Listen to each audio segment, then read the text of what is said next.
Hello everyone, how to Tuts back with another new video, and in this video I'll guide you how to uh, add any social media link on your Twitter or X account bio. So you can see this is a Twitter interface.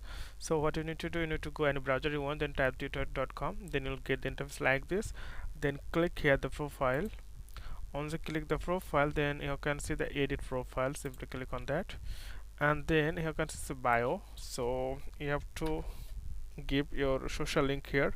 You can copy social link from your social site, or you can type here if you remember the, like for example, facebook.com slash your username here, and after that simply click the save.